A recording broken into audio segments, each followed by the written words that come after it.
Okay. How old were you when you first had sex? I was 14. 14. All right, everybody, welcome once more to another webcast of Alexandra Mayers Live. Now, tonight's topic is going to center around three themes, but the three themes do tie into the same thing, really. We're going to talk about a very popular genre of porn nowadays. It's called the spinner category. That's right, spinner. S-P-I-N-N-E-R. And that refers to the performer being very small in stature. Small and not just short, but, you know, in my opinion, the terms pre-pubescent and spinner could almost be interchangeable. And from my perspective, that is a problem. Now, we're also going to discuss a porn performer who actually is quite the hot topic in the adult entertainment industry blogosphere as of current, a performer by the name of Holly Hendrix, who is classified actually as a spinner. And we're also going to talk about underage sex trafficking. And of course, we're going to talk about how all these themes tie into one nice little ball of yarn, basically. A ball of yarn that needs to be tossed out. And let me just clarify, I'm not saying Holly Hendrix needs to be tossed out. Not in that capacity. Not knocking this girl anyway because she is a victim. That's why I think it is important for many of you who are listening to me tonight to listen to last week's webcast if you didn't, prior to listening to tonight's talk. Tonight we are going to focus on Holly Hendrix and how the genre of spinners and the reality of underage sex trafficking really is what propelled Holly Hendrix into developing Holly Hendrix. I guess I should really say what really propelled the woman who is Holly Hendrix into creating Holly Hendrix. But then I have to go back again and say, I can't even say the woman who is, because the concept of Holly Hendrix went into effect before she legally was a woman. Which is sad. It's so sad, and that's why we're talking about it tonight. This is an interview between Captain Jack and Holly Hendrix, posted on adultdvdtalk.com. Tell me about Holly Hendrix. I grew up in Savannah, Georgia my entire life. I come from a small town, and whenever I come back home, everybody knows who I am. I have two brothers and a mom and a stepdad. My biological father is from Guyana, and my mother is American, just a Southern woman. I went to high school and graduated early and went to college for 2 years. It was pretty cool already being in college for 2 years at the age of 18. I ended up dropping out and heading for Florida to do porn. I don't really know how it all started, but I met a boy and I really liked him. I moved to Florida to be with him, and I started doing some modeling. It was mainstream modeling, getting used to being in front of the camera. And naturally, I just ran into something about doing nude photography. I did my first nude photo shoot and fell in love with it. I met my agent and just went from there. How old are you? I am 18 years old. How long have you been shooting? I started in May of 2015. Almost a year ago. You started in May. This is February 29th. You're still 18. When's your birthday? April 20th. Wow, just a couple weeks after 18 and you were already shooting porn. And, believe it or not, I was actually talking to my agent before I turned 18. Over the years, in the pornographic industry, the image of the ideal sexual partner for men has changed. You know, I mean, when you think of what was viewed as sexy in mainstream America in, let's say, I don't know, the 1950s, you know, you have the whole image of the pinup girl, like a Marilyn Monroe, voluptuous type of woman, a woman who definitely could not be mistaken for being prepubescent in the least. Then you have, you know, you got into the 60s and the 70s where you first started to see a little bit of the ephebophilia creep into the mainstream via models like Twiggy, for example. Then you start to get more into the voluptuous kind of woman again. I don't know. I'll throw some prototypes into this webcast later when I edit it, but the 80s kind of battled it out. You had the really voluptuous supermodels like a Brooke Shields versus heroin chic that started coming up around the 90s. But now, but throughout all that, I guess I was talking kind of mainstream because I was talking about models, you know, to illustrate the various female prototype as to what's sexy, you know, what's a sexy woman. But throughout all that time, you really didn't have adult content, adult material being inundated into the mass consciousness like you do right now. Now, being that I'm a woman in her late 30s, I still, when I think about pornography, I guess the first image that comes to my mind when I think of a porn star still is like the 1990s Jenna Jameson. But here's the thing.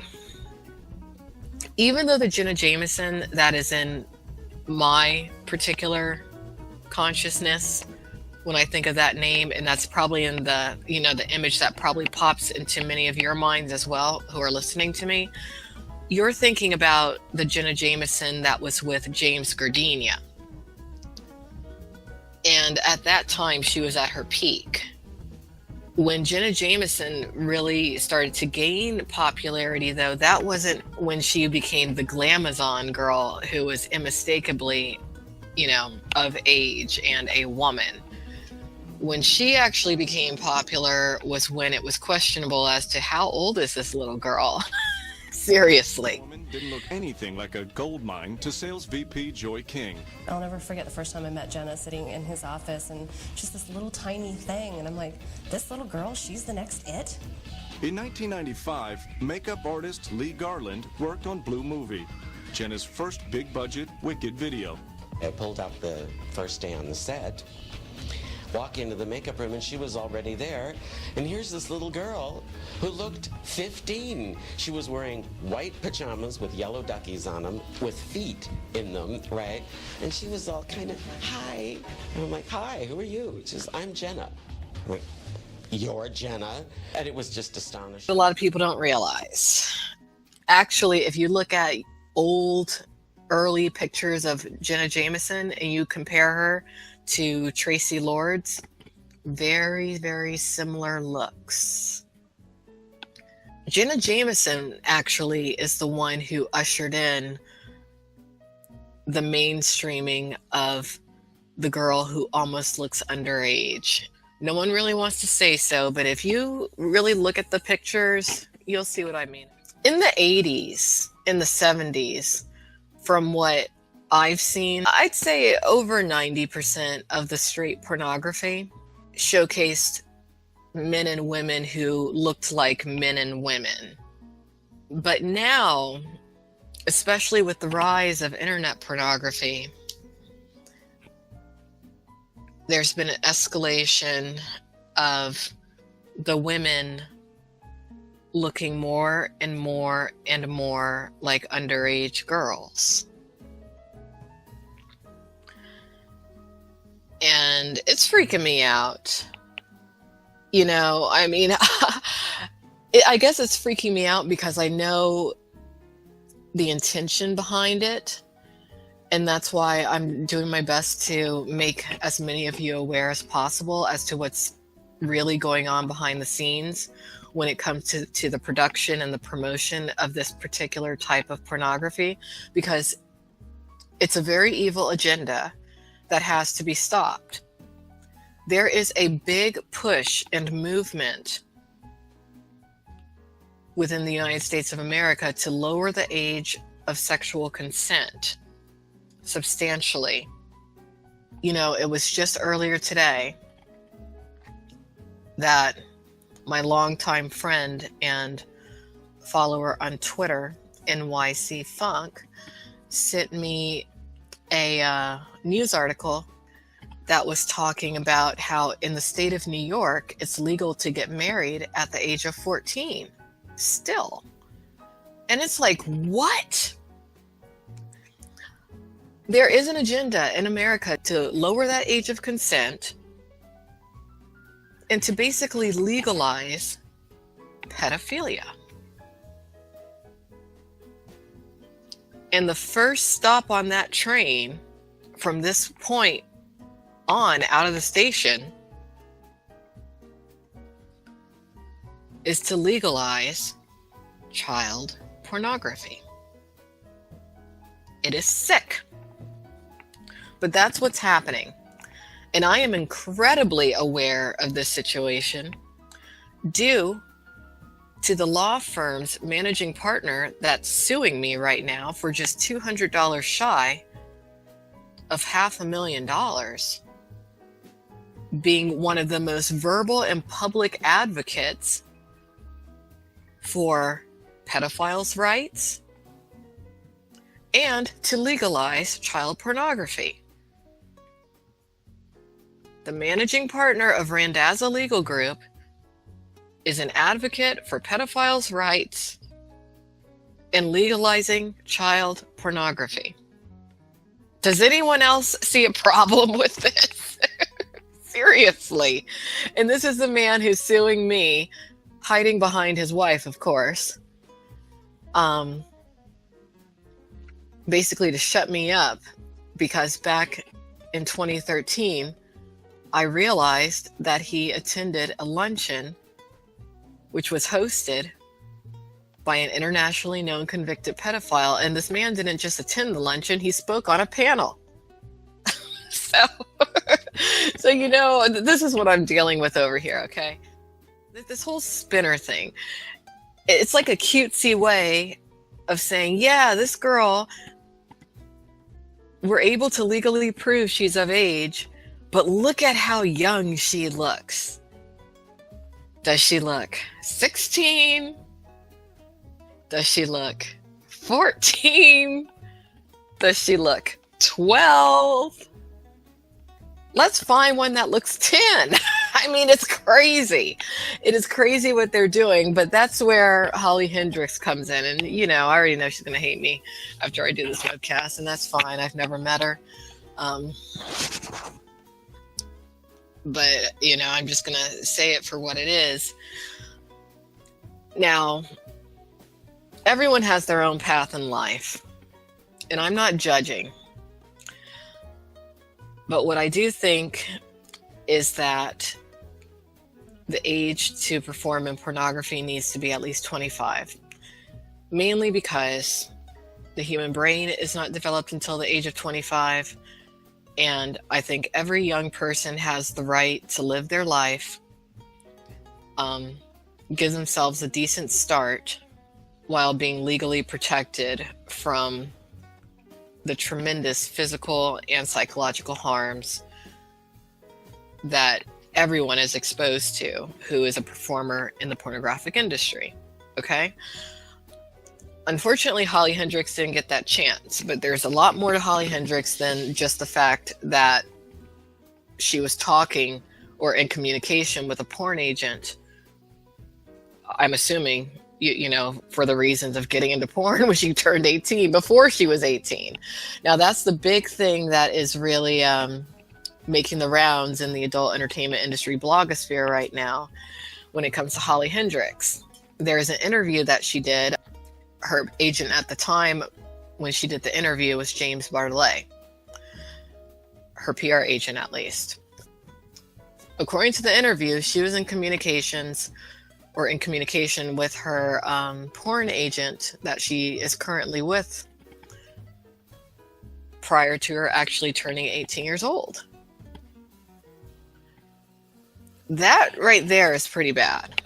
But what's even worse is that this particular porn agent also was involved in the whole Bianca Moore scandal. And I'll talk about that a separate webcast. Maybe I'll do a webcast this weekend about it, or maybe Monday. But whoever this agent is, this particular agent has a taste for ethnic young girls who appear to be pre-pubescent.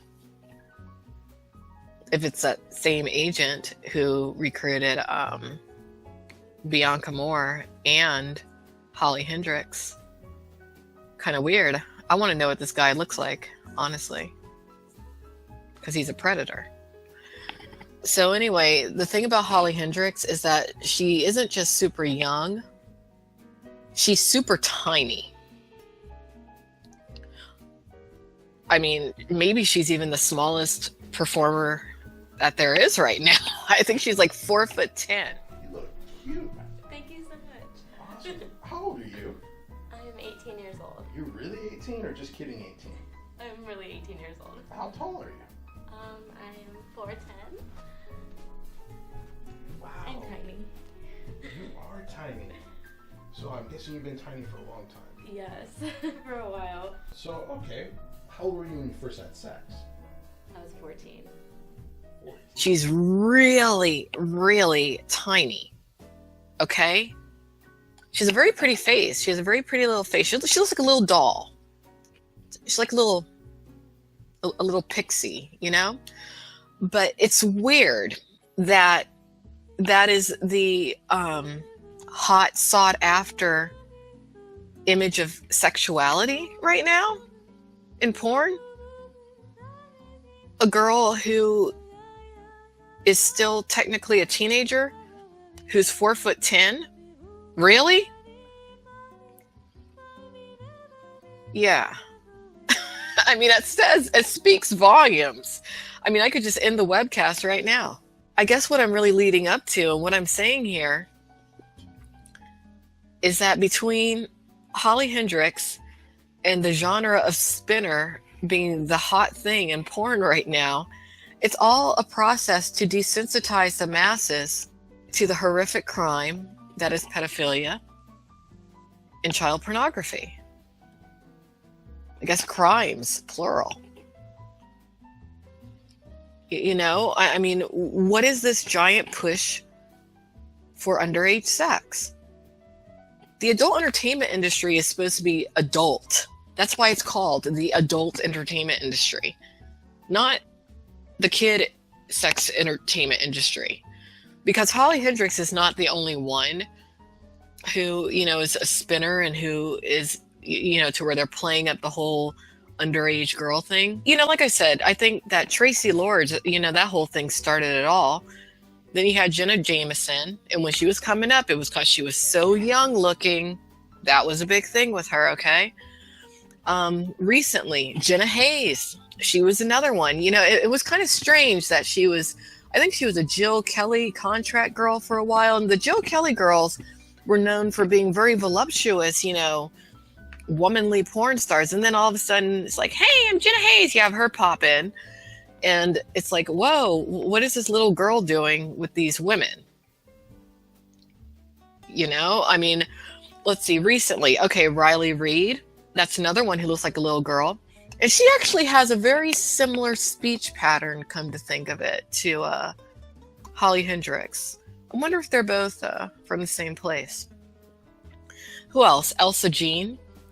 Her whole thing, I mean, she's just basically decided that she's going to be the princess from Frozen. That's her whole shtick. She's like, hey, let it go, let it go. I mean, it's crazy. I mean, she decided, she was just like, fuck it, I'm not just going to be a little girl. I'm going to be a Disney girl. in the porn industry. Basically, that's what she decided. What's that other girl's name who looks kind of like her? Alex Gray. Oh, and I can't forget, when I was in there, Nina Devon. That was the chocolate one. They had their chocolate little girl, Nina Devon. So I feel so bad for the young men who are just now developing a concept of their sexuality, who inadvertently are using online pornography as their guide, because whether you like it or not, considering how inundated the internet has been with free pornography, that has become the sexual guide for so many young people. They're looking at, these young women who are basically pretending to be little girls, and that desensitizes them to anything that is child pornography. So then when they do stumble across illegal material that's child pornography, it doesn't occur to them right away, oh my God, this is a crime I'm watching. Oh my gosh, this is one of the most horrific crimes against humanity in existence. Actually, probably the most horrific crime against humanity in existence. And I should not be looking at this, and I should be on the phone with the FBI or something, or law enforcement, reporting this. Right? But that is not what the evil powers that be want. They instead have these supposedly of age porn stars basically telling their following on social media that it's normal to be sexualized at the age of 14. So, okay, how old were you when you first had sex? I was 14. I'm not going to say that she said it because she's not smart. That's not the case at all. She said it because she does not know any better, and because the sexualization of minors is the agenda of pretty much every nasty, dirty old man around her. We've got to get that age limit raised to at least 21. At least. Because too many young girls are being recruited right out of the high schools.